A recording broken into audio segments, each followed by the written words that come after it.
shall be handled immediately after the budgeting process so that we have enough time. Ng'asituka okwolekera akatuuti ka palamenti ebadde ekubyeko obugule, omubaka wa Kawempe North Elias Luyimbazi Nalukoola agenze bamukubira emizira so ng'abalala bwe bamukuba olube.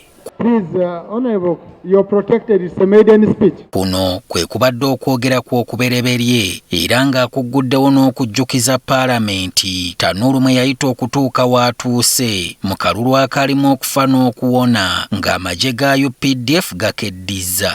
My election, Mr. Speaker, was decorated by brutality from the members of armed forces.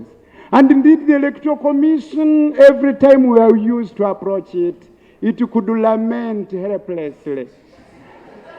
And the chairman of the Electoral Commission, Mr. Speaker, made a request to me that when opportunity appears, we should make an amendment in the Electoral Commission Act to ensure that the Electoral Commission is in command of all constables,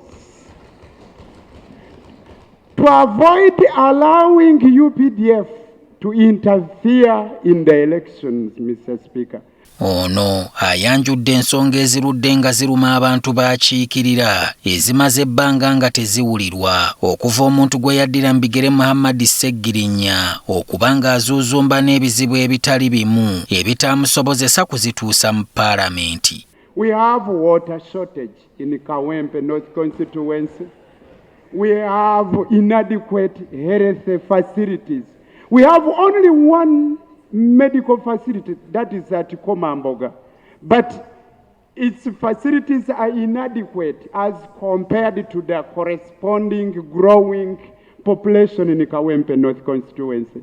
Omumyuka wa Speaker Thomas Tayebwa ono amusaze ekirimi n'amulagira okudda ku mulamwa kubanga ensonga z'abadde aleeta ate zirina awalala we zirina okuteesebwako. You stood up on a matter of national importance, and number two, it ended up becoming a statement. So, and a member, we don't have in our rules a provision for a member to make a statement apart from a statement of personal explanation under Rule 55. So when you look at Rule 52 to Rule 55.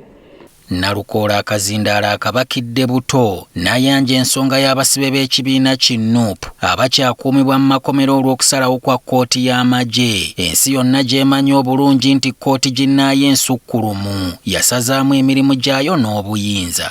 A number of my supporters and voters from NUP are being persecuted, are being looked for by those in government, police.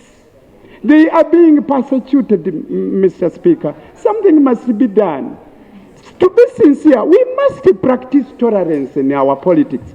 Amutegeezezza nti etuukidde na mu kaseera kennyini nga buli omu ayagala okumanya ebigenda mu maaso ku yo era ng'olwaleero minisita w'ebyamateeka abadde ateekeddwa okubaako by'ajoogerako naddala ku fayiro ezikandaaliridde okuweerezebwa mu kkooti eza bulijjo.